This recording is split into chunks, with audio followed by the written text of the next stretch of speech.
Bueno, listo. Bueno, muy buenas tardes. Un cordial saludo. Les habla Carlos Cantillo. Yo soy el coordinador de la Comisión de Amenazas y Riesgos Geotécnicos de la Sociedad Colombiana de Geotecnia. El día de hoy, como parte de nuestro seminario permanente de amenazas y riesgos geotécnicos, nos acompaña el ingeniero Esteban Alarcón, quien nos va a hablar de la gestión del riesgo en infraestructura, aplicación al Metro de Bogotá. Esta es nuestra 15ª conferencia del seminario permanente. El ingeniero Jorge Esteban Alarcón Guerrero es ingeniero civil, magíster en ingeniería geotécnica y doctor en ingeniería geotécnica. Experiencia profesional en la coordinación de equipos técnicos, asistencia técnica de diseño y construcción de obras generales, tipos subterráneas y metro. Su experiencia incluye la gestión de riesgos geotécnicos, instrumentación geotécnica para proyectos de túneles, incluidos proyectos de metro, cartografía geotécnica, utilizando GIS y diseño geotécnico de carreteras y proyectos hidroeléctricos. Su experiencia académica se basa en el desarrollo, coordinación de proyectos y docencia en el área de obras subterráneas, métodos probabilísticos, geoestadística, gestión de riesgos, modelación numérica, modelación constitutiva y cartografía geotécnica. Entonces, pues le damos una cordial bienvenida al ingeniero Esteban y le cedo la palabra. Ya es todo suyo el auditorio. Adelante, muchas gracias. Gracias, ingeniero Carlos. Bueno, bienvenidos. Empecemos con nuestra charla. Hablaremos, como dijo el ingeniero Carlos, de lo que es la gestión del riesgo en infraestructura y veremos su aplicación al Metro de Bogotá, particularmente una alternativa al mismo que se considere subterráneo. En términos generales, digamos, el sumario es, hablaremos primero de incertidumbre y causas de accidentes en túneles urbanos. Hablaremos de lo que son las metodologías de gestión del riesgo.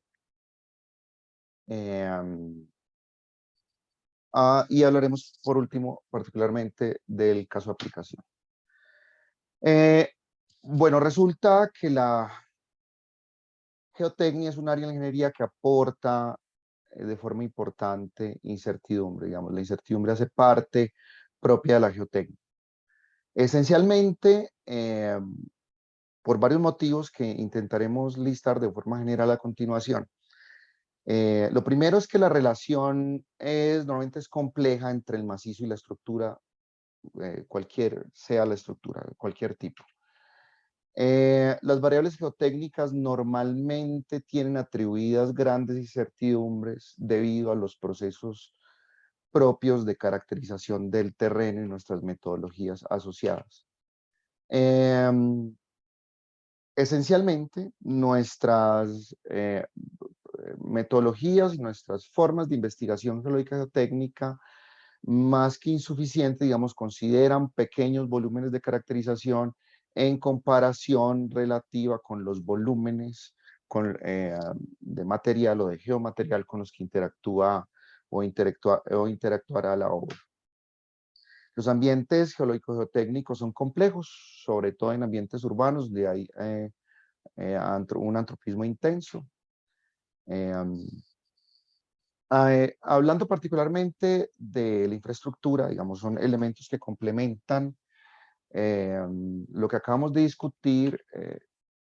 Tenemos el aporte a la incertidumbre, los fenómenos medioambientales o naturales. En general, los procesos de caracterización de los materiales tienen una incertidumbre asociada, es algo que a veces se nos olvida, pero en general, inclusive nuestros materiales manufacturados, ellos responden, su caracterización responde a una función de densidad de probabilidad. ¿Sí? ¿Me escuchan bien? Disculpen, estoy viendo... Ok. Sí, bien. Entonces, bueno, Claramente, esta condición no es tan crítica como en geotecnia, pero en esencia los procesos de caracterización de materiales, de los materiales que usamos en construcción, tienen una incertidumbre asociada.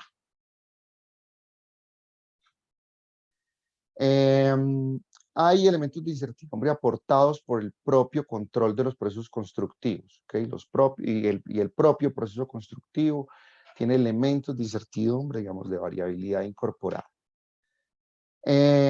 Aspectos de ingeniería como la interacción entre las diferentes áreas de la misma son un elemento aportante de incertidumbre, es decir, los procesos de comunicación entre el gerente, la obra, entre las diferentes partes, pero también entre los diferentes tipos de ingeniero aportan, es decir, cuando el ingeniero mecánico se comunica con el ingeniero civil o el arquitecto o el geólogo, digamos, cuando nos comunicamos entre nosotros, esos elementos de comunicación son elementos que aportan incertidumbre. La propia representatividad de los modelos físicos y geométricos. Resulta que nosotros, en nuestros procesos de inferencia asociados a nuestros procesos de diseño y de control de obra, nosotros asumimos modelos de comportamiento físico y modelos geométricos idealizados de nuestra obra que ellos tienen niveles de representatividad, es decir, tienen incertidumbre asociada. Y la propia representatividad de los modelos estadísticos, es decir, la forma, inclusive la mejor forma que nosotros tenemos, como veremos, de incorporar todos estos elementos de incertidumbre, que es mediante caracterización, digamos, uno de los pasos intermediarios son los procesos de caracterización estadística, las variables de ingeniería. Eh, digamos, si nosotros atribuimos una función de densidad de probabilidad, esa propia función de densidad de probabilidad es un modelo, ¿cierto? Ella ella es representativa hasta cierta medida, tiene una incertidumbre asociada. Consecuencias de estos elementos de incertidumbre, pues cito aquí algunos ejemplos, podría citar ejemplos en todas las áreas de infraestructura, pero estamos hablando, pues, advertimos que vamos a hablar particularmente de una alternativa subterránea del Metro Bogotá. Entonces cito estos ejemplos: la estación Piñeros del Metro de Sao Paulo en 2007, el colapso de los metros de Bochum en 1985 de Múnich, en el 87, colapso del metro de Seúl, Corea, del 91 y el 92. Digamos, particularmente una serie intensa por asuntos particulares que no alcanzaremos a discutir aquí, una serie intensa de accidentes en obras subterráneas ocurridos en la década del 90 y en la primera mitad de la década del 2000. Por eso es que es importante este trabajo de Seidenfuss, ¿ok? Seidenfuss, hasta, digamos, en su trabajo publicado, su trabajo de maestría, publicado en el 2006, él hizo un inventario de lo que hasta el momento habían sido, digamos, lo que él pudo incorporar en su base de datos de accidentes ocurridos en túneles urbanos. ¿Okay? Él encontró, en ese proceso, intentó clasificar las causas de esos accidentes y listó estas que ustedes están viendo en sus pantallas, es decir, baja cobertura, la cobertura es la distancia que existe entre la parte superior del túnel y la superficie, influencia de agua, alteraciones en las condiciones del macizo, malas condiciones del macizo, sobrecargas, pérdidas de soporte, obstáculos, otras causas menores, atribuyéndole un 13% y causas desconocidas atribuyéndole un 20%. Quiero llamar la atención sobre lo siguiente. Lo primero es que esto más esto son, digamos, podríamos en un análisis superficial, en una visión superficial de nuestra discusión, entender como que son elementos de aporte, digamos que son un reflejo de los elementos de incertidumbre que venimos discutiendo hasta el momento. Es decir, nosotros tendríamos por lo menos un 69% bien documentado a partir del trabajo de Seidenfuss que tiene que ver con incertidumbre. ¿Por qué motivo? Porque en sí mismo la causa del accidente no es la influencia del agua. causa del accidente es nuestra incapacidad de anticiparnos de circunstancia y de incorporar desde el diseño medidas que mitiguen ese elemento amenazante. ¿Ok? Ya vamos a ampliar un poco la discusión en relación a lo que tiene que ver con un evento amenazante en este contexto de análisis. Lo propio para las alteraciones del macizo, ¿ok? Es decir, no es las alteraciones del macizo ni las malas condiciones del macizo, ¿ok? Es nuestra incapacidad de anticipar unas situaciones. Siendo esa lógica, nosotros podríamos decir que lo propio pasa con la cobertura, lo propio pasa con las sobrecargas hasta cierta medida y hasta cierta medida con los obstáculos. Si es verdad que hay elementos de pérdida de soporte, asuntos que los ingenieros de túneles llamamos pérdida de estabilidad del frente, que tienen que ver con aspectos de obra que a veces son inmanejables, elementos que acontecen o que pasan, por ejemplo, no llegó el concreto a tiempo, si estamos usando una alternativa mecanizada mm, de excavación del tipo tuneladora, eh, algún tipo de pérdida de la presión de cámara si estamos usando una tuneladora de ese tipo, simplemente para darles algunos ejemplos. Con los obstáculos, digamos, nosotros cada vez somos mejores en el proceso de caracterización de las redes existentes, ¿cierto? Nuestros inventarios cada vez son más completos, sin embargo, inclusive en países del primer mundo esto es un gran asunto, ¿ok?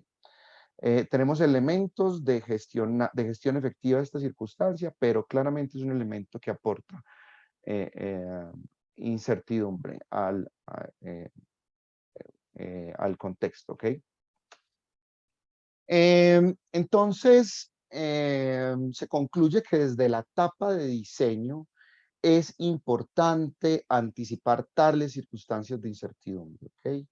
Entre mayor sea la anticipación con la que nosotros incorporemos esas circunstancias, mayor será la efectividad en el proceso de incorporación de las mismas y de control de las amenazas asociadas a las mismas. Es decir, nosotros debemos tomar medidas que busquen la disminución de pérdidas de vidas humanas, económicas, en un proyecto civil. Esta componente que ustedes están viendo aquí, ampliaremos esta discusión más adelante en nuestra charla. Entonces caen paradas las metodologías de gestión de riesgo como metodologías que son efectivas en el proceso de incorporación metodológico de control desde la fase de diseño de estos elementos de incertidumbre. Existen diferencias, les pido disculpas. Tengo algunas imágenes en portugués, pocas, y algunas en inglés. Entonces, a ver, existe una primer gran diferencia entre lo que es abordar el problema de la gestión del riesgo en infraestructura y hasta, digamos, así, en cierto nivel de la discusión, bajo cierta perspectiva de análisis, y la zonificación sísmica o deslizamientos o por inundaciones, es decir, la forma como nosotros gestionamos el asunto de los riesgos que son de este tipo. La primer gran diferencia es la escala de análisis, por lo menos dentro de una primer medida, una primera etapa de análisis. Si es verdad que esto que discutiremos puede cambiar en el momento en el que nosotros incorporamos medidas de mitigación que en esencia serán y deberán ser obras de ingeniería. Entonces, zonificaciones del riesgo del tipo sísmico, de deslizamientos o inundaciones, trabajan esencialmente en escalas que son comprendidas, esto es en términos generales, entre uno en 10.000 y uno en 25.000, pudiendo bajar hasta uno en 5.000. ¿Sí? Pero esto que ustedes ven aquí es como en primera etapa de análisis, la escala normal en la que se trabajan este tipo de fenómenos. Y el riesgo aplicado en obras de infraestructura de tamaño medio o de gran tamaño se trabajan en escalas inferiores a 1 en 5000. Si llegan a 1 en 5000 y van detalladas a esta escala 1 en 200. Esto es escala cartográfica, que en el fondo es una escala de representación de los fenómenos físicos y de las idealizaciones geométricas que vamos a incorporar a nuestros procesos de cálculo. Partiendo de esta circunstancia, se tiene entonces que para los problemas de zonificación nosotros tenemos como característica que la información geotécnica normalmente es limitada, sobre todo teniendo en cuenta los grandes volúmenes, digamos, como estos son problemas que, como les decía, en cierta etapa de análisis se atienden como problemas mesorregionales o regionales. Es normal que la información geotécnica sea insuficiente, por eso digo que es limitada. Y que nosotros tengamos que caracterizar grandes volúmenes de material con poca información geotécnica. Por el otro lado, tenemos la ventaja es que hay información histórica de ocurrencia de eventos, normalmente bien documentados, con fotografías aéreas, imágenes de satélite, ahora las últimas décadas que contamos con este recurso, etc. ¿Okay? E inclusive nos permite ver procesos de evolución, ¿cierto? En esta escala de fenómenos como los que estaríamos discutiendo dentro de esta clase. Entonces, tenemos también como característica que debido a esta circunstancia existe una dificultad en la modelación fenomenológica, en parte por la dificultad de procesar, perdón, de caracterizar todas las variables incorporadas en nuestro fenómeno y en parte por la propia escala misma en la que nosotros tendríamos que incorporar el mismo. Entonces, procesos, digamos, estos procesos son altamente anisotrópicos y heterogéneos, digamos, en los procesos de excitación de los sistemas como en procesos de respuesta. Una circunstancia, exceptuando, me atrevería a decir, con los procesos de inundación, es casi imposible alterar el evento amenazante. Si él viene con cierta circunstancia y con cierta naturaleza, forma y magnitud, nosotros tendremos que trabajar ese elemento amenazante, digamos, en los procesos de gestión de riesgo, mediante la manipulación o gestión de otras variables incorporadas, que discutiremos también más adelante. Por el contrario, este asunto, digamos, cuando hablamos de obras de infraestructura, este asunto, digamos, nosotros podemos incorporar elementos de control de los eventos amenazantes. Por ejemplo, mediante la modificación o incorporación de tecnologías y métodos constructivos. Es decir, alterando el método constructivo, nosotros alteramos los eventos amenazantes asociados al mismo. Podríamos incorporar, por ejemplo, metodologías de mejoría del terreno, procesos de inyección, etcétera. Procesos de abatimiento de los niveles freáticos que en ciertas circunstancias podrían considerarse una amenaza o en ciertas circunstancias podrían considerarse un elemento de mitigación, dependiendo de cómo están conjugados todos los elementos. Es decir, mediante el control de los procesos constructivos, inclusive desde la fase de definición del concepto, pues de la fase de diseño básico de detalle, nosotros podemos entrar a gestionar estos elementos amenazantes. Quiero llamar la atención, todavía no estamos hablando de mitigación ni otras formas complejas de expresión. ¿Okay? Una ventaja que existe es que existen herramientas de modelación, inclusive disponibles e inclusive relativamente baratos. Es decir, hay software que permiten inclusive, incorporan inclusive formas de modelación y de concepción del problema complejas. ¿Okay? Formas complejas, por ejemplo, constitutivas, etc. Todo el contrario por aquí. Normalmente, aunque esto está evolucionando, Normalmente nosotros tenemos que entrar y desarrollar herramientas propias, etcétera, ¿ok? Una desventaja es que tenemos poca o casi nula información histórica y mucho menos de evolución de los procesos. Esto ha mejorado en el presente siglo con toda la incorporación de los preceptos modernos de diseño y de construcción de túneles. Pero, digamos, hay ciertos elementos culturales que hacen que esta información normalmente, inclusive existiendo, no sea de fácil adquisición. ¿Ok?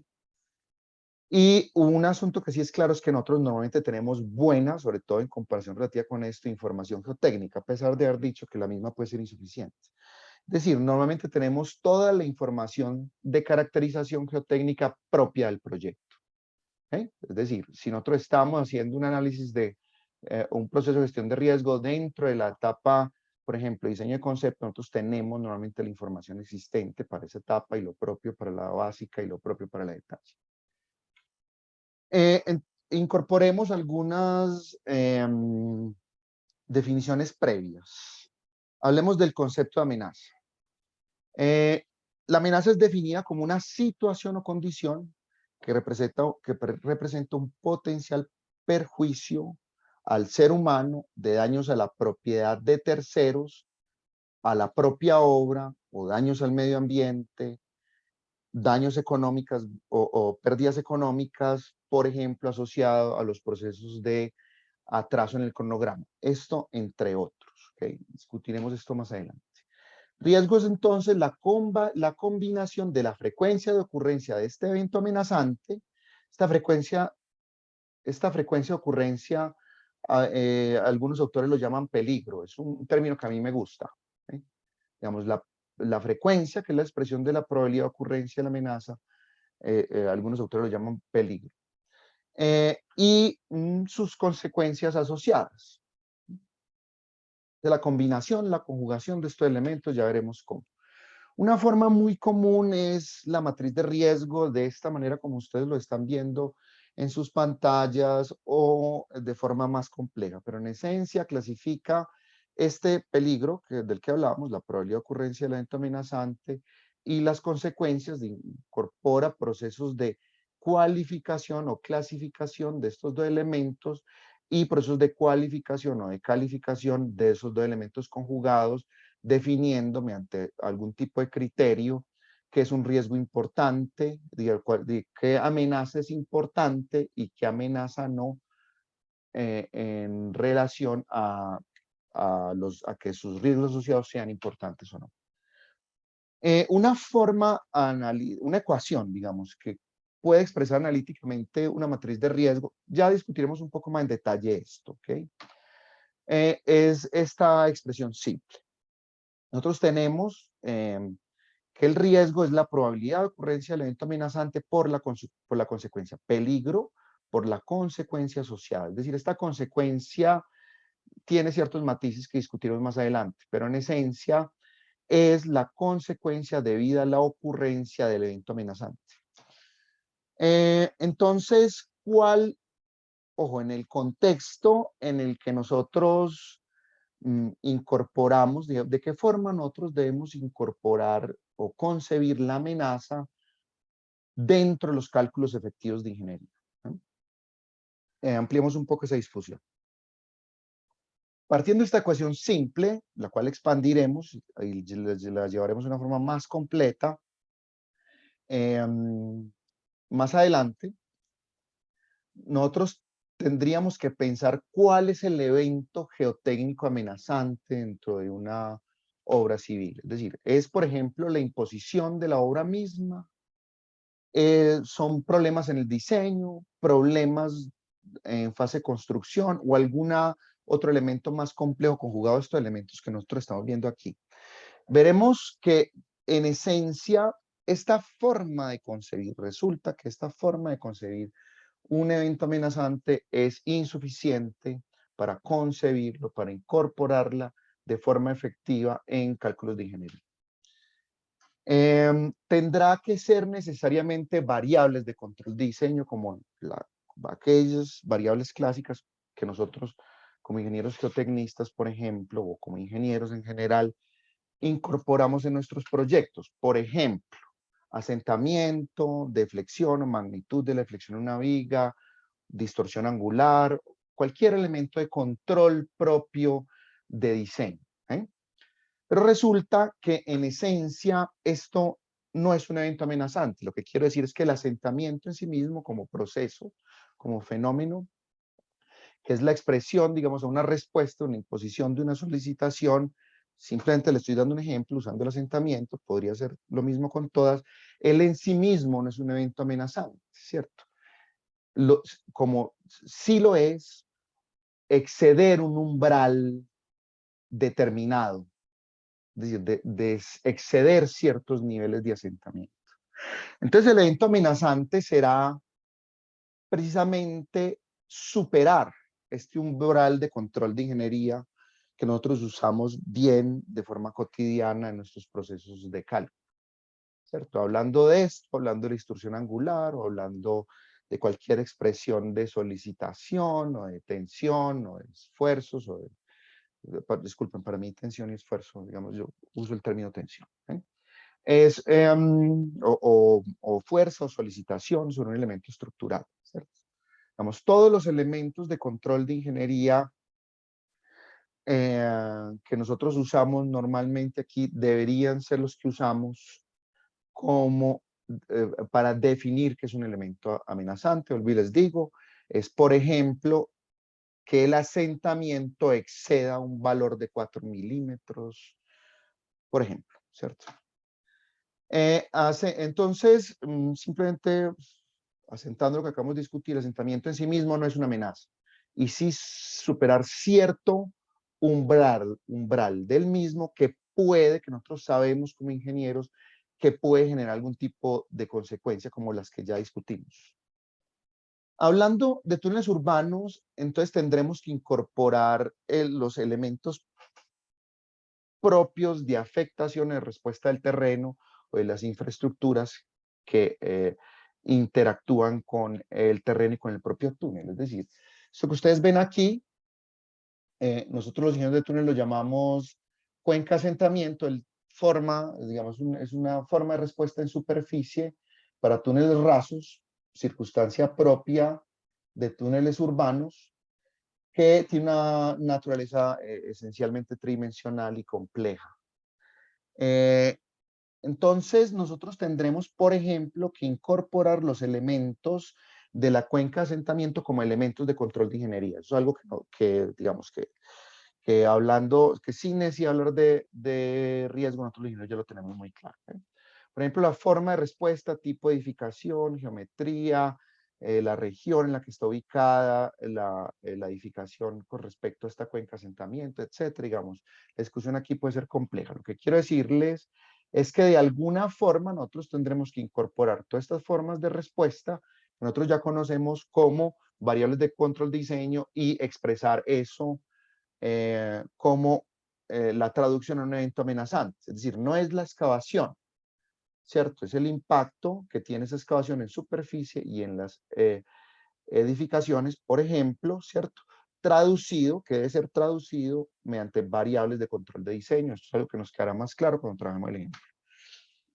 Entonces, resulta que ya hay un montón de colegas que han tenido trabajos bien importantes que se aplican de forma efectiva en ingeniería para control de sus elementos. Por ejemplo, Meir, está Bierrum, etcétera, entre otros autores, que controlan, que definen niveles de daño y tipología del daño, además dependiendo de la tipología de la estructura, por ejemplo, para la variable distorsión angular, ¿cierto? Esto por experiencia es una buena variable de control, ¿ok? O de cualquier otro tipo, ¿cierto? Por ejemplo, Meir da este criterio para la deformación de tracción.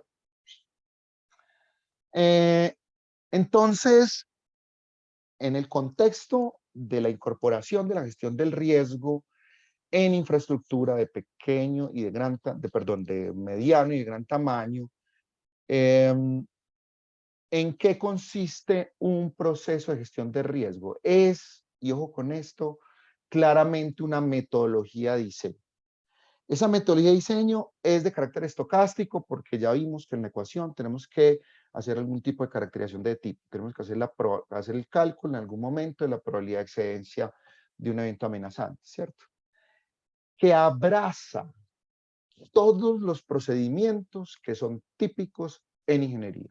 Eso es una gran ventaja. Es decir, nosotros podemos incorporar, abrazando, o sea, usando la gestión del riesgo como una metodología que abraza, ¿cierto?, los procesos estándares de diseño de ingeniería, nosotros podremos aplicar la gestión del riesgo en obras civiles de mediana y gran tamaño. ¿Qué se busca? Como lo mismo que en general, que digamos, con la gestión del riesgo se busca lo mismo en general que con las otras problemas que suelen, con los que, perdón, se busca lo mismo que se busca en procesos, por ejemplo, de zonificación de riesgo debido a sismos o debido a deslizamientos. Primero, identificar las potenciales amenazas. Aquí claramente tendremos una lista de eventos amenazantes asociados a una obra civil, hacer la inferencia o cálculo de su probabilidad de ocurrencia, o la inferencia o el cálculo de sus consecuencias, ¿cierto? Inferencia o el cálculo del riesgo, establecer las medidas de mitigación, establecer los mecanismos de transferencia y tomar las medidas para su control y seguimiento. Es decir, ¿qué son estos mecanismos de transferencia? De alguna forma nosotros no podemos evadir las situaciones de riesgo. Las situaciones de riesgo son algo inherente a nuestra actividad y por lo tanto a nuestros procesos asociados a una obra civil. Entonces, de alguna forma habrá un riesgo remanente, ese riesgo tiene nombre, es el riesgo residual. Entonces, el riesgo residual dentro de las diferentes etapas de ingeniería deberá ser transferido a las subsiguientes, lo que implica la definición de una cosa que llamamos el dueño del riesgo.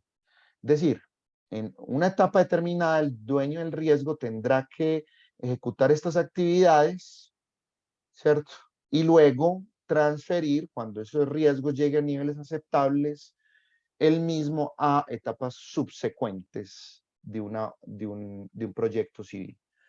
Eso implica, por ejemplo, puede implicar, por ejemplo, digamos, estos procesos de transferencia, puede implicar, por ejemplo, decirle, vea, yo soy el diseñador, usted como constructor, tome medidas para el control y seguimiento de estos eventos amenazantes, que yo ya identifiqué como amenazantes. Lo que quiero decirles es lo siguiente. Es decir, en un proyecto civil que involucra todos estos subprocesos, ¿cierto? Un diseño básico, digamos, de concepto básico, de detalle, procesos de licitación, procesos de construcción y de operación, la gestión del riesgo está presente en cada uno de ellos. Abraza como megaproceso estos procesos que nosotros también entendemos como macroscópicos, ¿ok? Pero que son subprocesos dentro de este proceso que llamamos gestión del riesgo. Entonces, la gestión del riesgo incorpora, digamos, debe ser incorporada en la fase de diseño de conceptualización, que estoy entendiendo aquí por simplicidad como que hace parte del diseño básico, propia parte del diseño básico, el diseño de detalle, el proceso de licitación, y con esto, y de negociación del contrato, debe haber elementos de gestión del riesgo aquí, ¿ok? Por ejemplo, cláusulas contractuales que definan bien cómo se va a manejar todo este asunto. Debe estar presente en la construcción y en la operación, con la particularidad de que esta actividad, esta llamamos la actividad 1, 2, 3, 4 y 5, no siempre están en ese orden. Dependiendo de la forma y tipo del contrato, puede ser aquí y en el resto del mundo, puede ser que la licitación esté metido aquí como actividad segunda en vez de como actividad tercera, y el diseño de detalle inclusive puede ser parte de la etapa 4. ¿Okay? Esto es una tendencia cada vez más común en obras de gran tamaño como las que estamos discutiendo. Aquí en Colombia el ejemplo, todos los procesos APP, iniciativa pública privada, normalmente se hacen con esta fase de diseño. a veces dependiendo de la circunstancia, inclusive con la fase de conceptualización. Una primera etapa entonces del proceso de gestión del riesgo será la definición de una cosa que se llama las políticas del riesgo. Las políticas del riesgo incorporará la definición de los objetivos y del alcance del mismo. Simplemente para darles un ejemplo, vamos a decir, no, aquí simplemente vamos a considerar los riesgos geotécnicos, ¿cierto? Todo el conjunto de riesgos que tengan que ver con el proceso geotécnico asociado a la obra. O podemos decir, no, aquí hay que incorporar todos los procesos asociados a la obra. Entonces, una obra civil lo que normalmente incorpora son varias componentes, varias áreas del conocimiento, entonces tendremos que incorporar todo eso. Es decir, es el tipo de discusión que debe tenerse aquí. Y esto es una discusión que se tiene antes de todo, ¿cierto? Antes de la etapa 1 que veíamos en la discusión anterior. Es decir, esto es una discusión que con ayuda de expertos debe tener el estructurador, ¿okay? El dueño propio del proyecto. Se establecen entonces las estrategias de gestión de riesgo. Por ejemplo, decir que se va a incorporar en cada una de las etapas propias del proyecto civil, que va a haber un equipo de gestión del riesgo, que deben contratarse especialistas, que debe haber elementos contractuales, ¿cierto?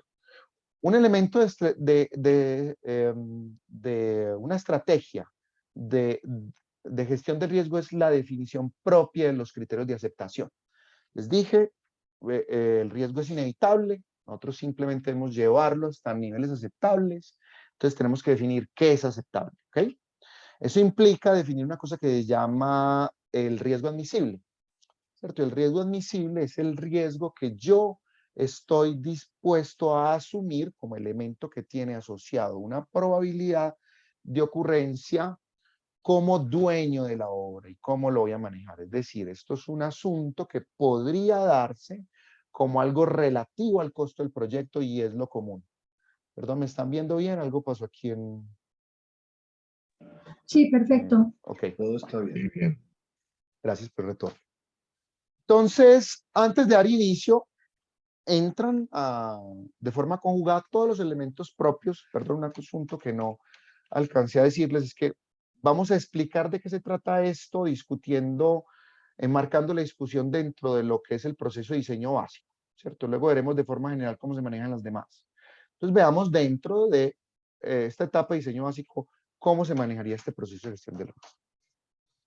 Entonces entran todos los elementos conjugados de diseño básico, es decir, caracterización geológica, geotécnica, es decir, geomecánica, las cargas impuestas de algún proceso de caracterización de este elemento, la topografía en general, geometría y localización, ¿cierto? A veces bien definido en el caso, por ejemplo, de proyectos metroviarios, esto normalmente está dado por un asunto de demanda y claro que por interferencias, pero normalmente las interferencias son gerenciadas y manejadas dándole prioridad al asunto de la demanda. Este tema de la demanda es un asunto crítico, tal vez el más crítico, ¿cierto? Digamos, que termina definiendo estas circunstancias, digamos, estos elementos de geometría y localización.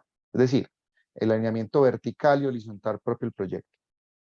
Puede ser que haya pequeñas variaciones, pero en términos generales, eso está definido desde fase de conceptualización, incorporando los elementos propios de tránsito. El método constructivo preliminar. Esto es algo que hay que definir, hablando particularmente de túneles.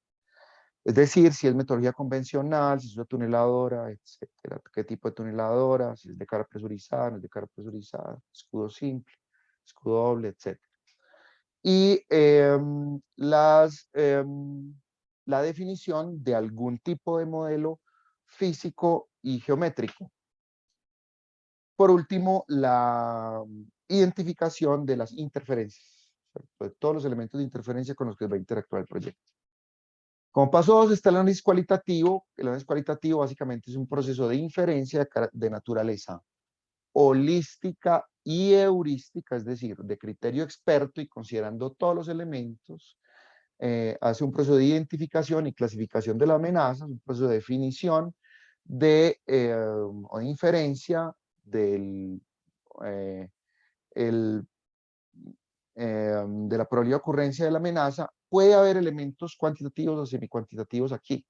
Además de que a pesar de que estamos hablando de un proceso de análisis cualitativo, por ejemplo, en metodologías de árbol de eventos, etcétera, ¿ok?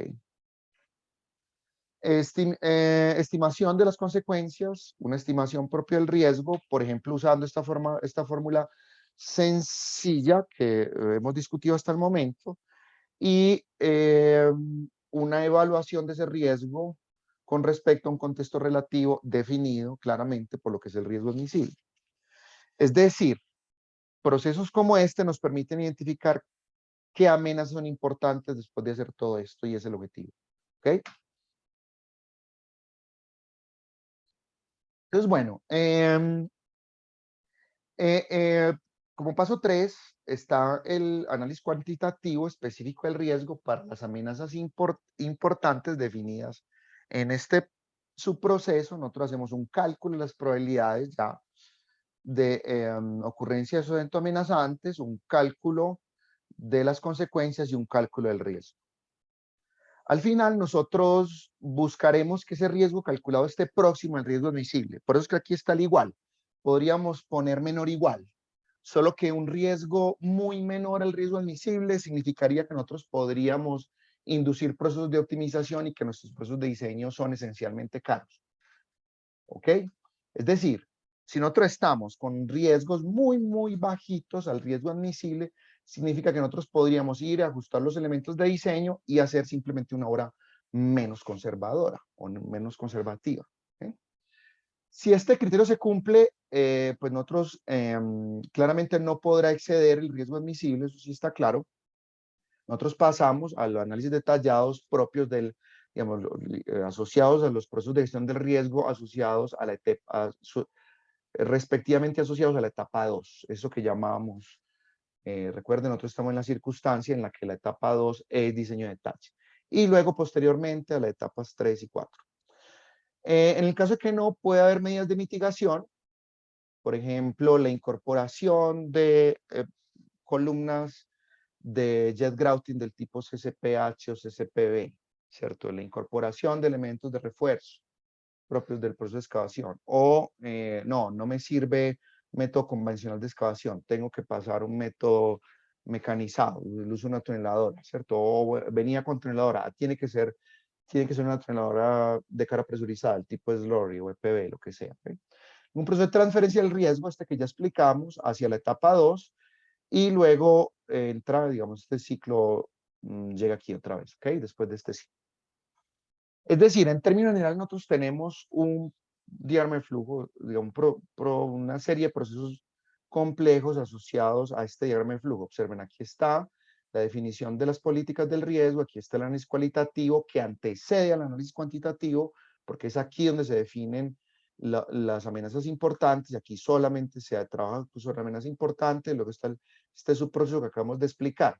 Observemos que aunque la definición de los criterios de aceptación del riesgo, es decir, del riesgo admisible, es algo que se define en las políticas del riesgo, él podrá ser ajustado aquí o en etapas posteriores. Es decir, puede ser que este riesgo, este nivel de aceptación de riesgo, nos muestre unas consecuencias muy grandes y nosotros nos demos cuenta en esta etapa del proceso que debemos ajustar. ¿Eh? Entonces, miremos cómo sería en la etapa 2. La etapa 2, en términos generales, yo recibo los riesgos transferidos de la etapa 1.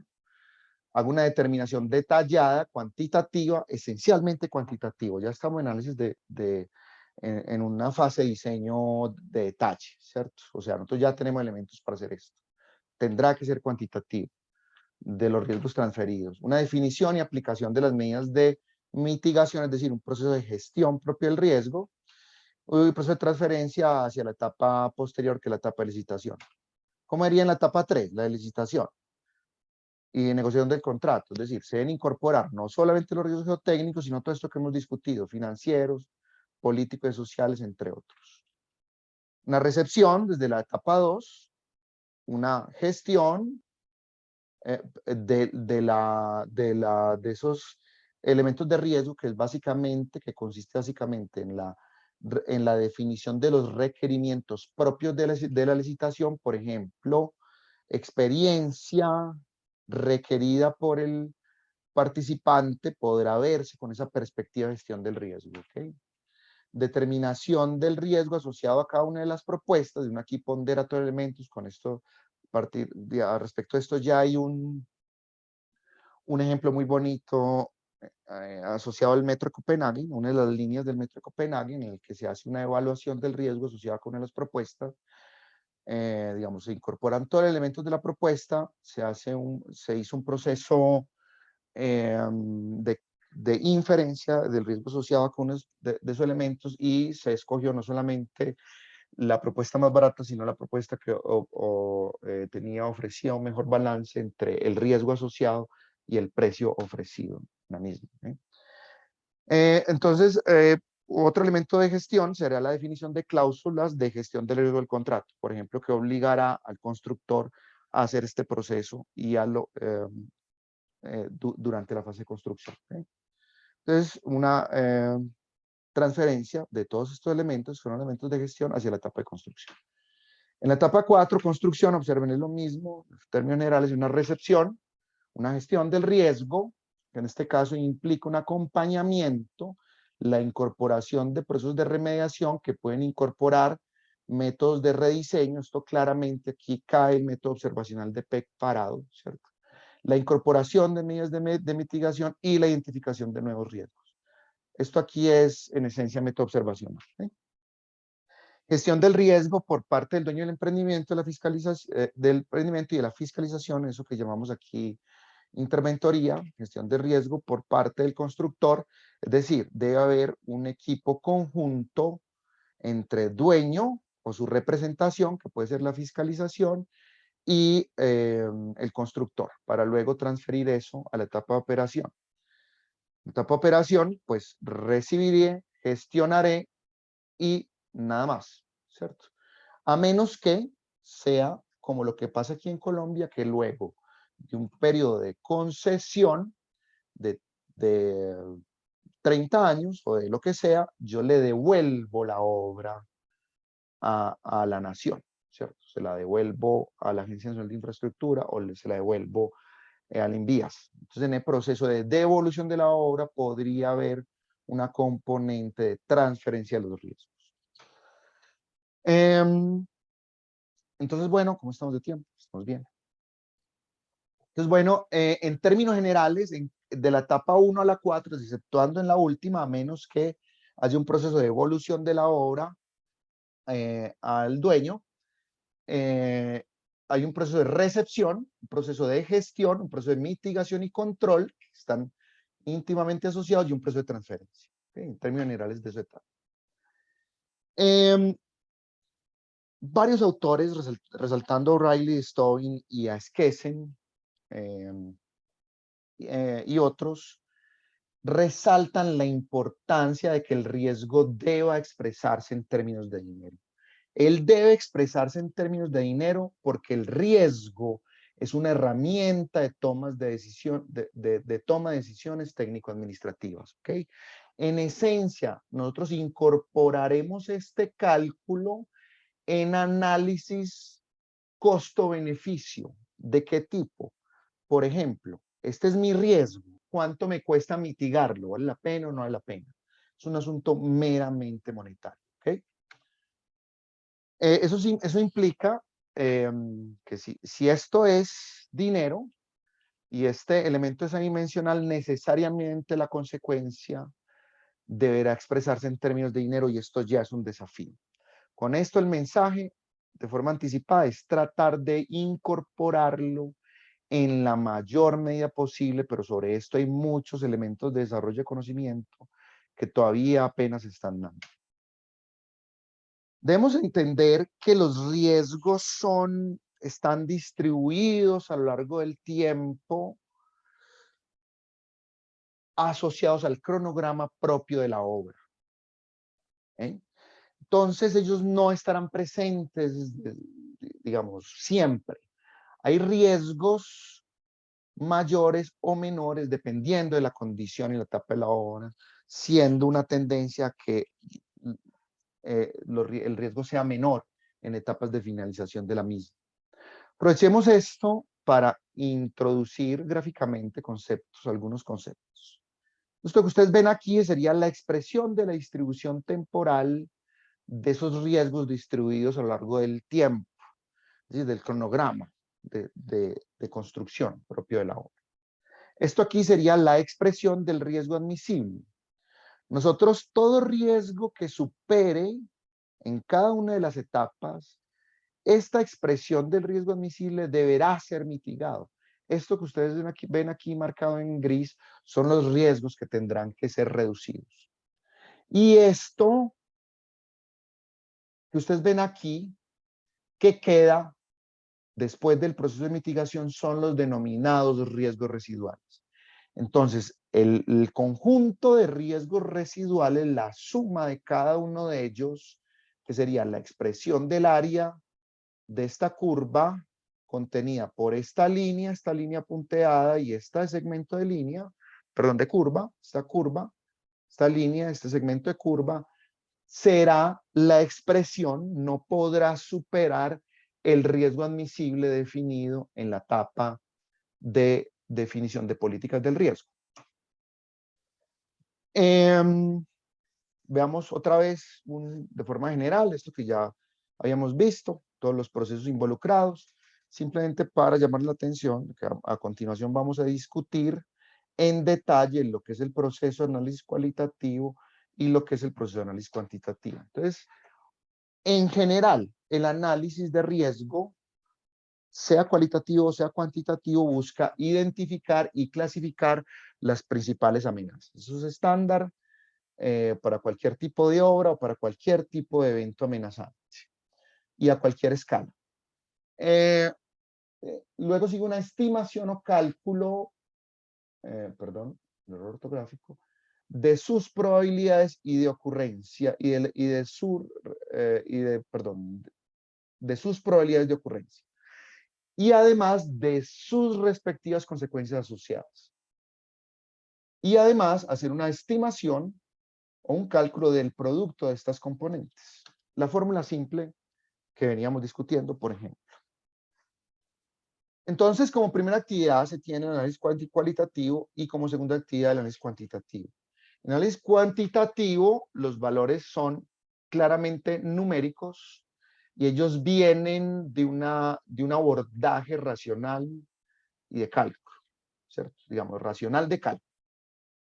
El análisis cualitativo puede expresarse en términos de adjetivos o en términos de valores numéricos, pero vienen de un abordaje racional, pero de naturaleza heurística, es decir, de abordaje, por ejemplo, de criterio experto. El análisis cualitativo es obligatorio porque es el que clasifica, es el que identifica, como vimos, cuáles son los eventos amenazantes que producen riesgos importantes, como una conjugación de estos elementos y de estos elementos. Hablando particularmente de la consecuencia, debemos considerar por lo menos 5 grandes grupos descritos a continuación. Primero, las consecuencias físicas. Directas, por ejemplo, sobre la propia obra o sobre infraestructura de terceros. Esto incluye procesos de degradación urbana por escoger una alternativa de concepto inapropiada. Nosotros aquí, disculpe, yo estoy ubicado aquí en la ciudad de Medellín. Aquí en Medellín tenemos un buen ejemplo, ¿cierto? De una región degradada que impacta sobre el recaudo. Digamos, esto lleva a procesos de abandono de la infraestructura y a inducir un proceso de disminución de los procesos de recaudo en tributación. Unas consecuencias sociales, las consecuencias sociales deben ser incluidas, por ejemplo, las pérdidas de vidas humanas. Le estoy diciendo que de alguna forma debemos incorporar algún elemento de cuantificación de esto, ya vamos a ver de qué se trata. Psicológicas y morales, por ejemplo, asociadas a condiciones como la ruptura de la estructura familiar, debido a la pérdida de uno de sus integrantes y a procesos de degradación social o de migración que esto puede involucrar. Es realmente cuando hablamos de esto, digamos, de incorporar estas consecuencias en términos monetarios, estamos hablando de esto, de un resarcimiento por la pérdida de tal forma que mejore la resiliencia de la familia, ¿cierto? Para afrontar ese elemento amenazante que les genera un impacto, ¿cierto? Que ya pasó, se materializó y le generó un impacto. Culturales y simbólicas, por ejemplo, asociado al pérdida de la rutina o de los hitos de una sociedad. Esta discusión puede ser compleja, pero les doy un ejemplo simple, dependiendo, si nosotros escogemos una alternativa constructiva que aumente por un periodo de 2 o 3 años el embotellamiento en una ciudad, que lo aumente, por ejemplo, de una media de 1 a 3 o 4 horas, nosotros podríamos hacer un cálculo de lo que eso implica para la sociedad. Una forma simple sería, por ejemplo, incorporar lo que cuesta ese producto interno bruto per cápita, que ya no está em, en un embotellamiento 1 hora, sino 3. Simplemente para darles una forma bien simple y tosca de incorporación de este concepto, ¿cierto? Claramente esto requiere un desafío y sobre todo, digamos, esto constituye un desafío, sobre todo porque requiere un cambio en la estructura de pensamiento. Otro tipo de consecuencia que debe ser incorporada son las consecuencias del medio ambiente. Es un aspecto cada vez más crítico y cada vez más restrictivo de nuestros proyectos civiles. Por ejemplo, dentro de la Sociedad Internacional de Túneles, nosotros entendemos que estamos viviendo la era del desarrollo ambiental. Digamos, estos paradigmas medioambientales son los que terminan rigiendo nuestros proyectos. Son importantes. Debemos incorporar también las consecuencias políticas o imagen del emprendimiento en la sociedad que pueden verse traducidos de este tipo. Pueden considerarse de forma aislada o de forma conjunta con consecuencias económico-administrativas, por ejemplo, un atraso en la finalización de la obra. Es decir, problemas de mala imagen o problemas de consecuencias políticas del proyecto pueden constituir problemas de atraso en el cronograma y en la entrega de la obra, constituyendo un incremento en los costos de la misma. ¿Cuándo hacer un análisis cuantitativo? Pues depende del alcance y envergadura del proyecto y depende de la disponibilidad y calidad de los datos y depende del tipo de problema. En esencia, para proyectos de mediano y gran tamaño, a partir de la etapa de diseño básico, nosotros ya tenemos los elementos y todos los recursos para hacer un análisis cuantitativo. Veremos un ejemplo al final de esta charla. Entonces, volvamos a esta ecuación que vimos de forma simple, un poco más compleja, para luego hacerla un poco más compleja, realmente más que compleja, es más completa.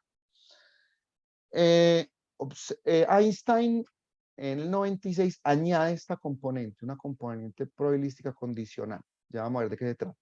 Es decir, antes de Einstein teníamos esta probabilidad de ocurrencia del evento amenazante y y la consecuencia, y esto aquí sería la probabilidad de que ocurra la consecuencia dada la naturaleza y magnitud del evento amenazante. Esto es una incorporación extremadamente racional e inevitable dentro de este abordaje y dentro de esta discusión que estamos teniendo. Un abordaje conservativo, por ejemplo, sería asumir esto igual a 1 y volveríamos a la ecuación que discutimos al principio de la charla. Entonces, esto significa lo siguiente.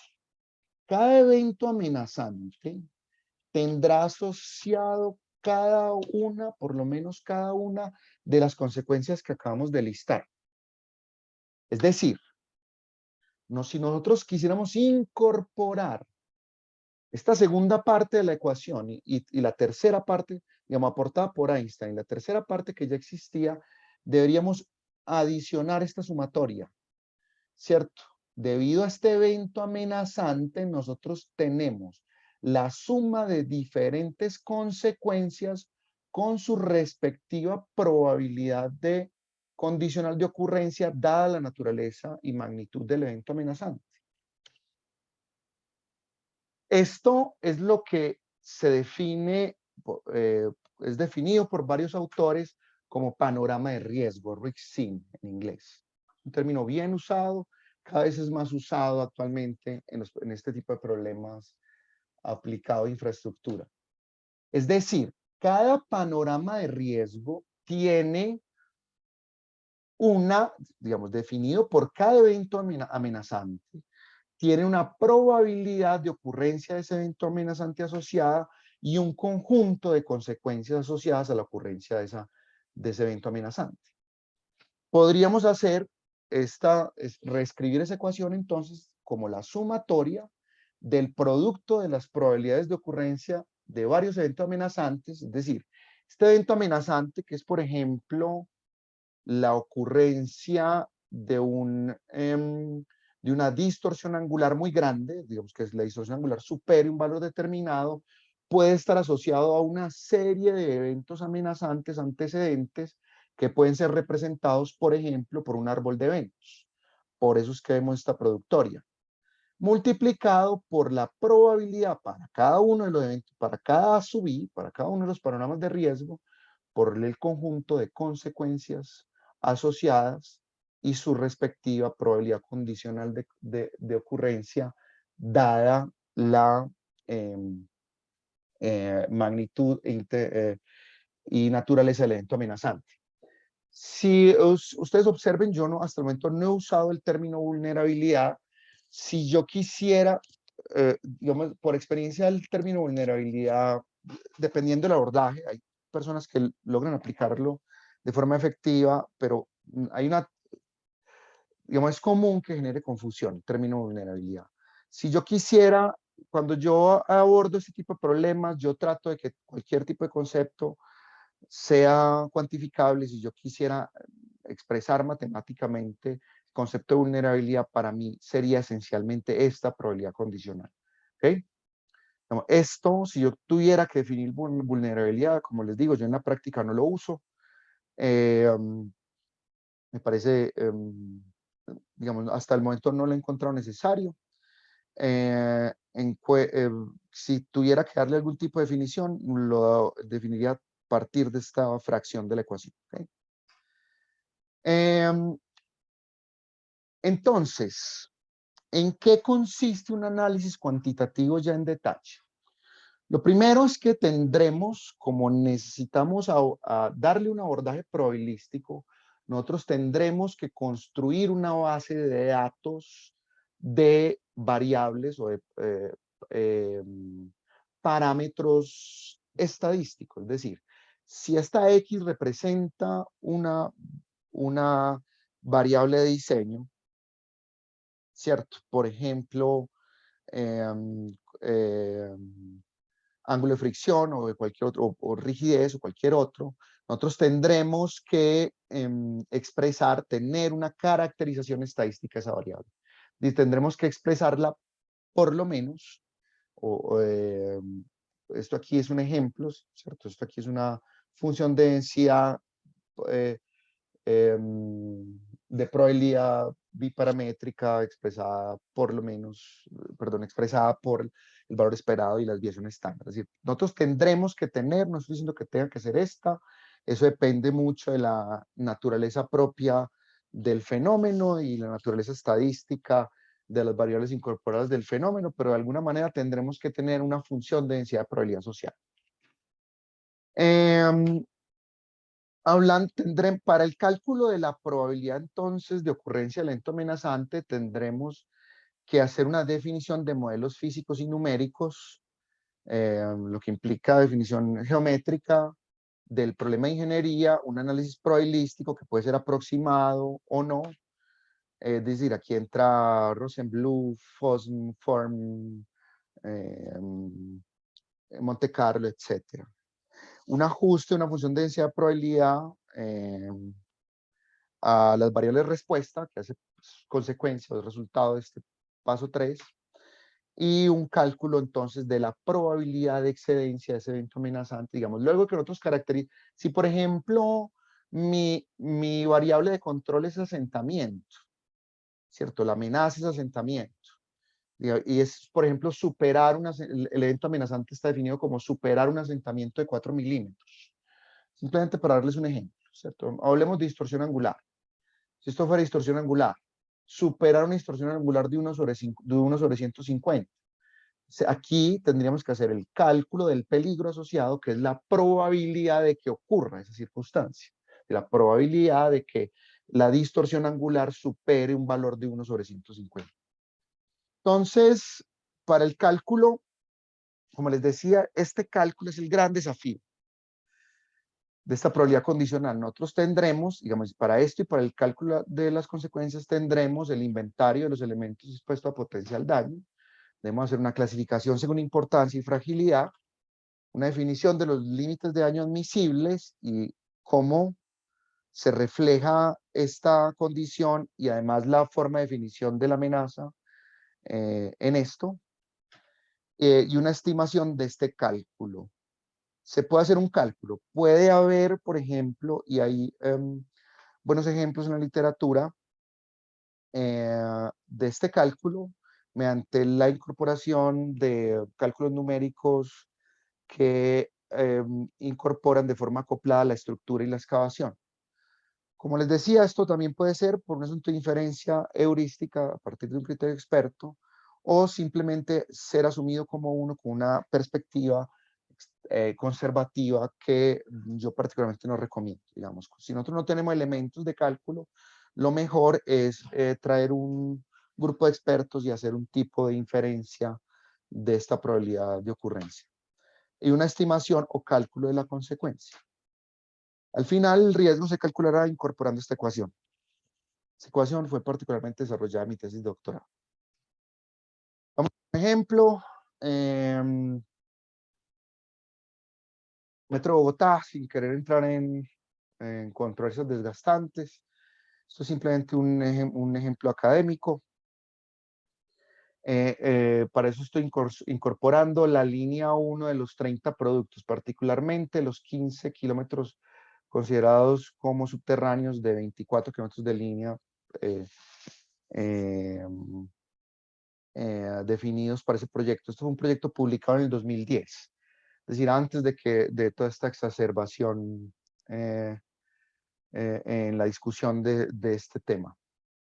Para ese momento se creía que iba a entrar en operación en el 2015. Encontré que ya existía proyectos con buena información geotécnica. Listo particularmente estos, el trazado del 96, el 97, el del 81, el del 87. Solo algunos de ellos, digamos los más ricos en información geotécnica que encontré en mi búsqueda bibliográfica. Lo recuerdo, esto es un ejemplo meramente académico. Entonces observen, aquí había algunas variaciones en el trazado, cierta coincidencia en esta región. Y además cierta sobredensidad en comparación relativa con todo lo demás de información geotécnica. Cada punto que ustedes ven aquí son perforaciones. ¿Okay? Entonces fue definido esto que ustedes ven marcado en rojo, un total de 4 kilómetros de longitud, como área piloto o área para desarrollo del presente trabajo. Fueron incorporados todos los elementos, ¿cierto? Tanto el subsuelo como lo que estaba por encima del suelo. Está el trazado, edificaciones, cuadras, elementos de drenaje naturales o artificiales, las calles, propio modelo digital de elevación, expresión de la imagen de satélite, ¿cierto? Fueron incorporados, además de forma conjunta. Es un trabajo hecho hace ya casi 10 años, es decir, esto tecnológicamente ha mejorado mucho la forma de ver como este tipo de información. Y también una caracterización de los elementos por debajo del suelo, desde el propio subsuelo, a partir de las perforaciones, identificando algunas clases de comportamiento geotécnico que luego fueron caracterizados. Si ustedes ven aquí, no responde necesariamente a los elementos de clasificación propios de, por ejemplo, los mapas de geología de superficie contenido en la ciudad, ¿cierto? Esto es un criterio meramente geotécnico, geomecánico en función del comportamiento. Para cada una de ellas y cada una de las variables incorporadas en el proceso de cálculo fue atribuido una función de densidad de probabilidad, particularmente para algunas, digamos, cuando no tenía información suficiente, digamos, que permitía hacer un análisis estadístico, se asumía un valor medio y una función triangular, ¿cierto? Ustedes, esto es simplemente un criterio, aquí ustedes podrían usar el que ustedes consideren, uniforme, lo que ustedes consideren que representa bien la variable geotécnica que ustedes están intentando caracterizar. Luego se hizo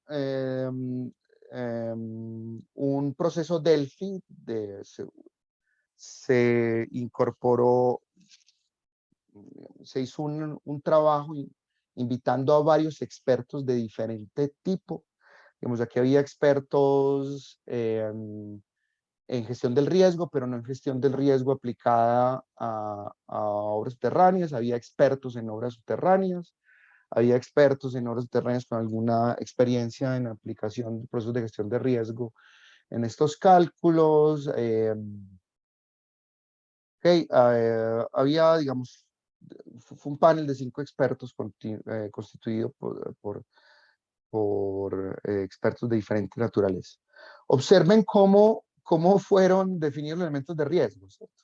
Modelo geológico geotécnico equivocado, por ejemplo, modelo geológico geotécnico impreciso, ¿cierto? Es una forma de expresión, es una forma de semántica que les planteé como inapropiada. Sin embargo, vamos a ver de qué trata. Posteriormente, digamos, y cómo se convirtió esto en todo lo que ya hemos discutido hasta el momento. Digamos, cómo convertimos esto.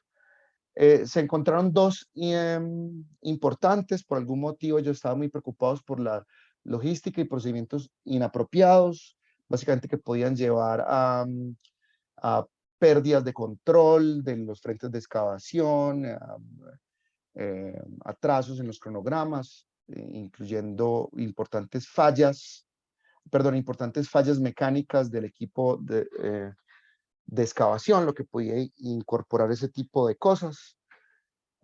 Particularmente y de entrada se usó como método constructivo. Les decía que eso era un input, eso era un elemento de entrada, se definió como una forma de excavación mecanizada mediante el uso de una tuneladora del tipo slurry, y por eso es que surgen este tipo de cosas. De alguna forma entendían que esto podía significar, y de manera más importante,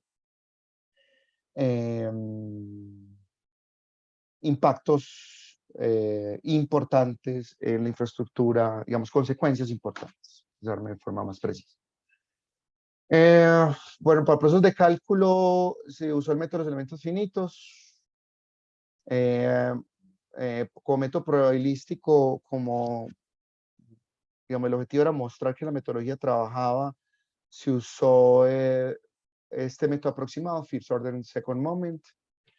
Se hicieron 433 modelaciones, hubo elementos aquí ya definidos en la ingeniería de concepto, por ejemplo, un diámetro de 10 metros y una cobertura de 2 diámetros, un elemento, digamos, estándar con el que fue incorporado el cálculo, y con el FOSM se hizo el cálculo de las densidades de probabilidad asociadas a las variables respuesta. Entonces, ¿qué se consideró como evento amenazante? Digamos, ¿cómo se tradujo esto que ustedes ven aquí? ¿Cómo se tradujo en una variable de control de ingeniería y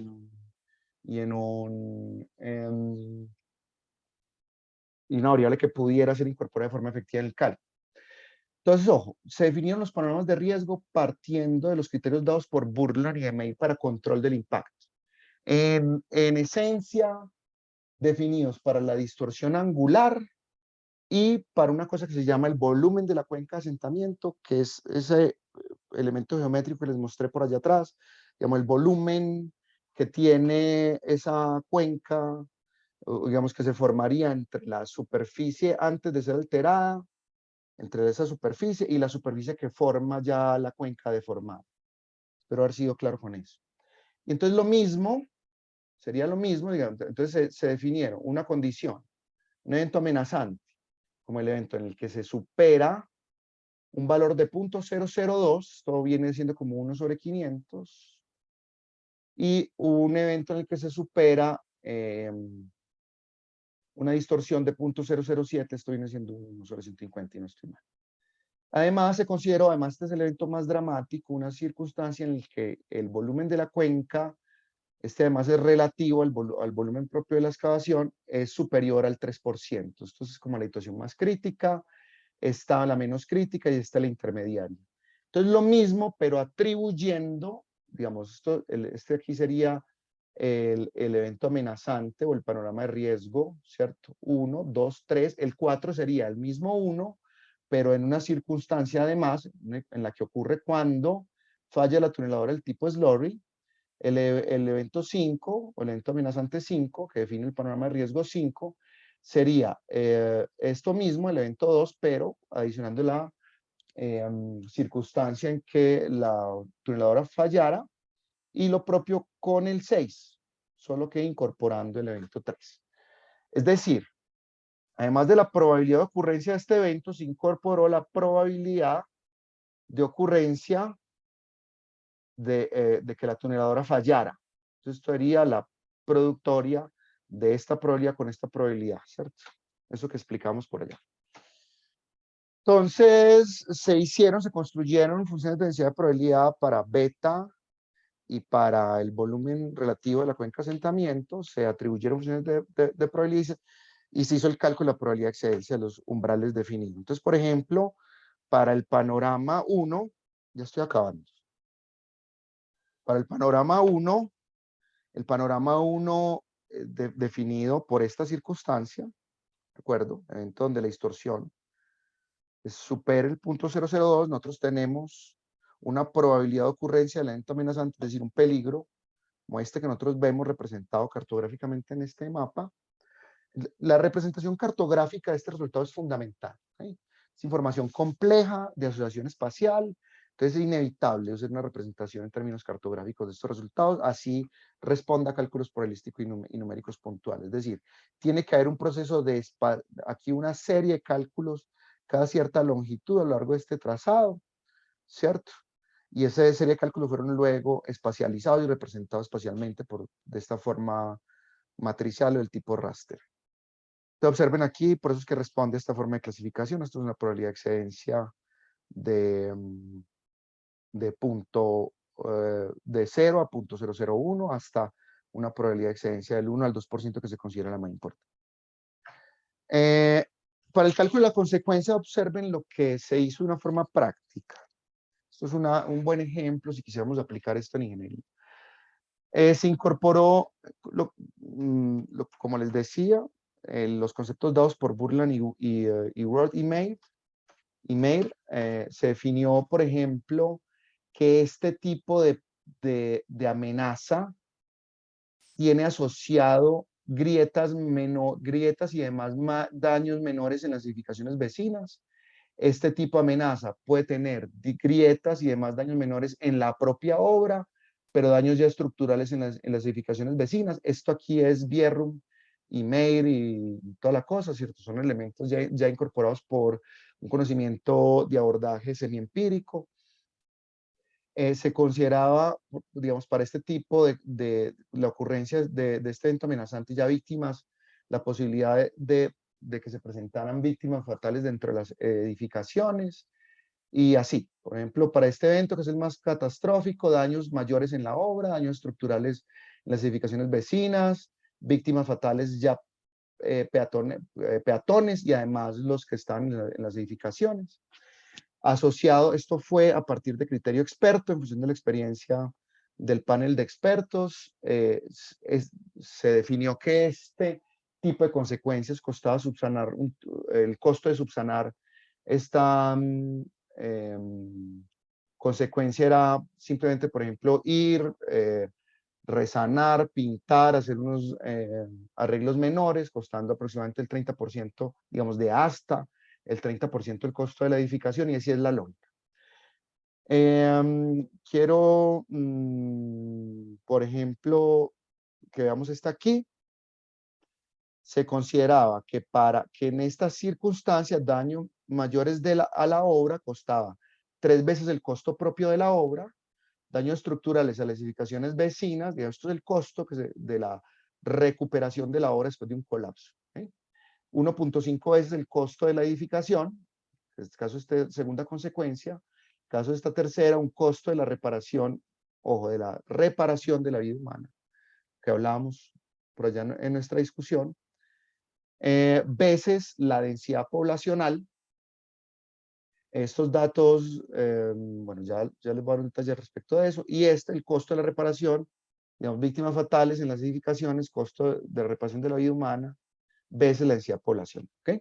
Entonces, ojo, se entendió antes de eso valores, por ejemplo, el costo de las edificaciones y de la densidad poblacional. Se tomaron el primero de catastro, el segundo me faltó indicar que de estadísticas propias del DANE.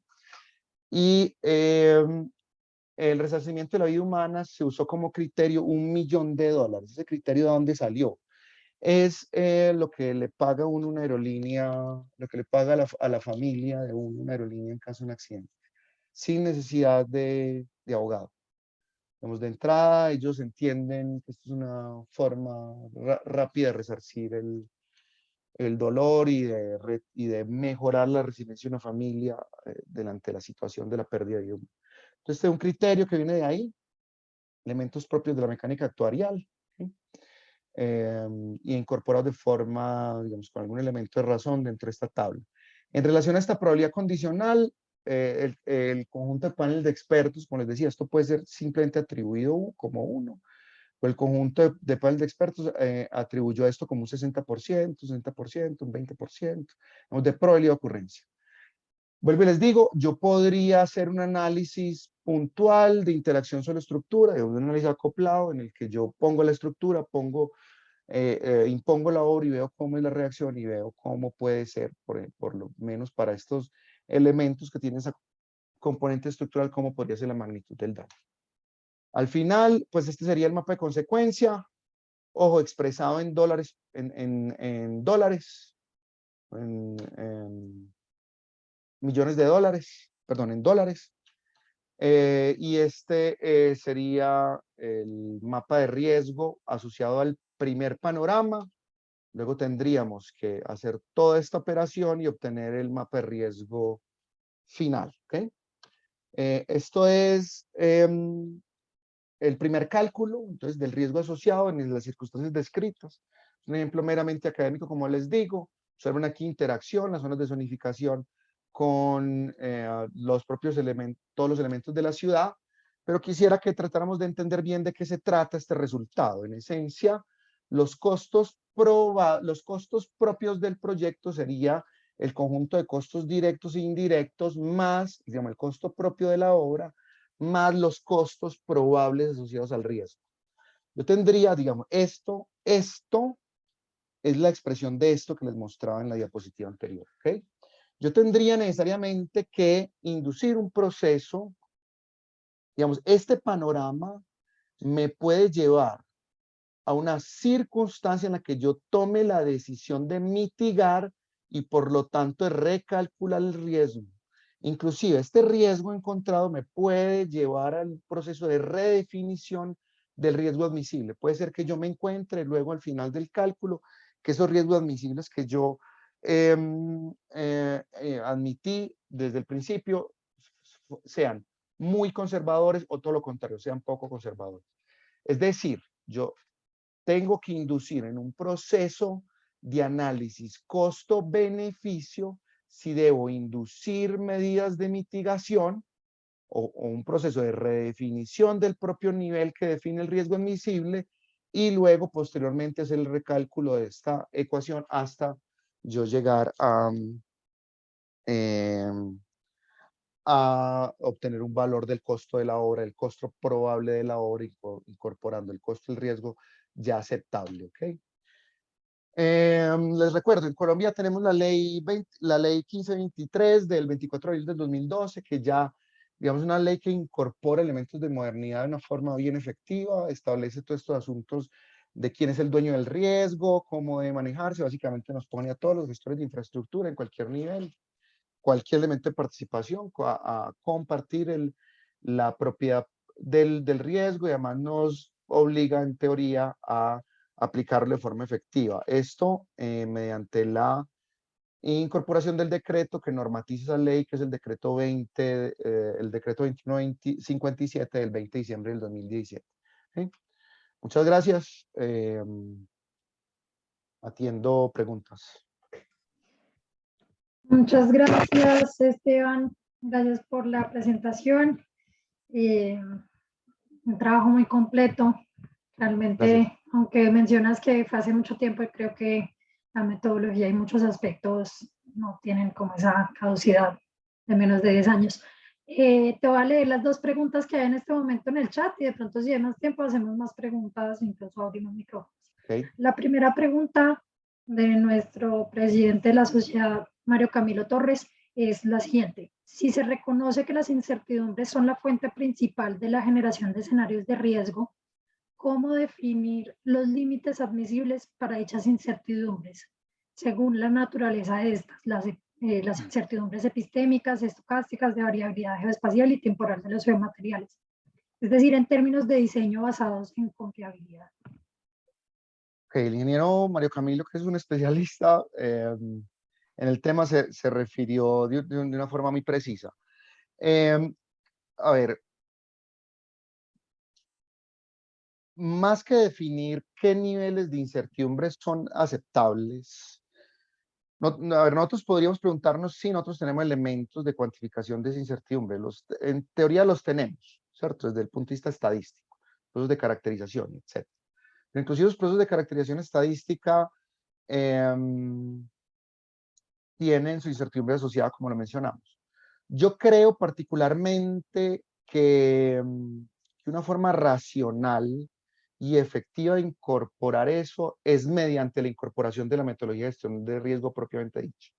Es decir, el momento en que nosotros incorporamos metodologías de análisis probabilístico, incorporamos metodologías inclusive de análisis probabilístico de la propia consecuencia, tal y como lo vimos, nosotros tenemos una mejor herramienta de gestión de esos elementos de incertidumbre. Es, en esencia, digamos,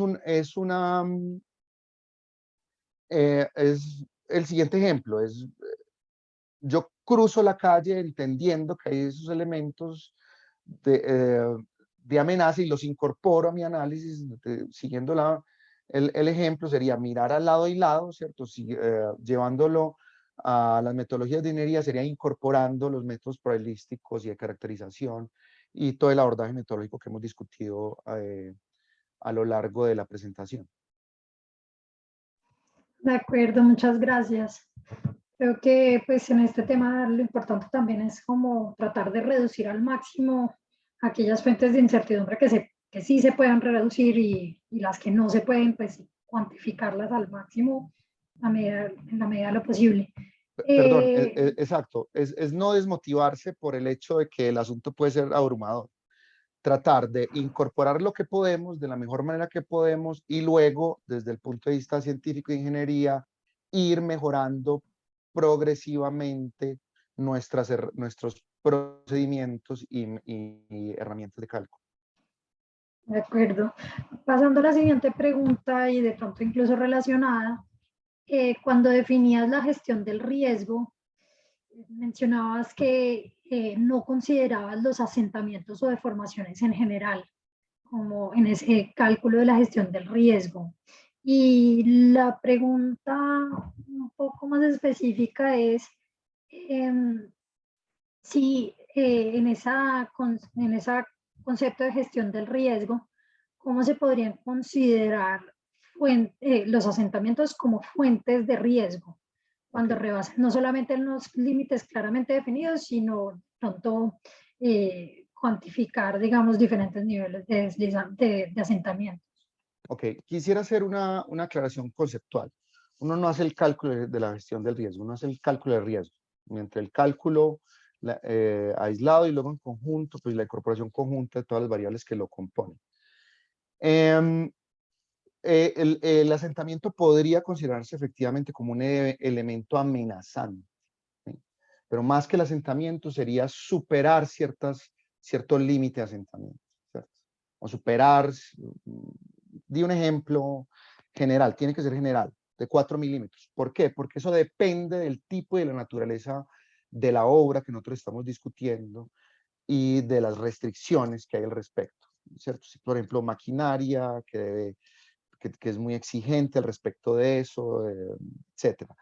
Nosotros como ingenieros tenemos la siguiente ventaja, y es que hay normativa que ya define eso, o hay trabajos, nosotros hemos tenido unos trabajos de construcción del conocimiento intensivos al respecto. Entonces, digamos, nosotros ya entendemos más o menos cuáles son las variables de control efectivos según el tipo y naturaleza de la obra y el problema en general, y además normalmente tenemos, no pasa para túneles, estamos apenas madurando ese aspecto aquí en Colombia, nosotros tenemos límites de control, ¿cierto? Pero en contramedida tenemos todos los trabajos de Bierrum y de Meir, etc. Lo que quiero decir es que podría considerarse el asentamiento, no dije que no, dependiendo del tipo de problema. Ok, perfecto, muchas gracias. Ahí de pronto ya aclaras esas dudas. Un último comentario, pregunta es de Carlos Andrés Ordóñez respecto a estos trabajos, sobre todo el último del ejemplo del Metro de Bogotá, si ya los tienes publicados y dónde los podríamos encontrar. Sí, ya están publicados, están en la red, pueden encontrarlo simplemente buscando el nombre del trabajo y encuentran elementos de publicación. Hay otros que van saliendo, el trabajo fue muy extenso, todavía se están publicando algunas cosas. Pero sí, la respuesta es sí, en internet, puedo eternamente compartirlos. Pero es información pública. Muchas gracias.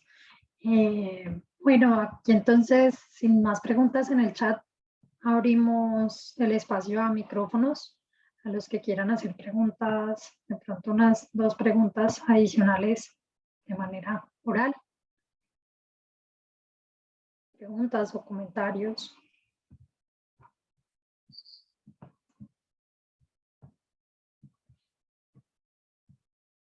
Creo que no. Bueno, ahí seguirán haciendo preguntas. De nuevo, muchas gracias, Esteban, por este espacio. Sé que es también un momento para hacer como la invitación nuevamente a todas las charlas que se han hecho en el seminario. Ya llevamos, esta es la 15ª, como decía Carlos desde el inicio. La gran mayoría ya se encuentran disponibles en YouTube. Esta también estará en YouTube próximamente. Si no hay más comentarios o preguntas, bueno, aquí hay otro comentario virtual. Gracias, Esteban, muy buena exposición. Yo les quiero hacer la invitación a la próxima charla en el mes de abril. El último martes de abril tendremos la charla del profesor Mauricio Camargo sobre precisamente un tema muy similar a este, cómo calcularla y la metodología de gestión del riesgo y amenazas también relacionados en este caso a las avenidas torrenciales aplicado al municipio de Itagüí. La información la estaremos enviando por correo. Desde ya los invitamos y esperamos que nos puedan acompañar. Muchas gracias. Muchas gracias por la invitación. Un abrazo a todos. Un abrazo.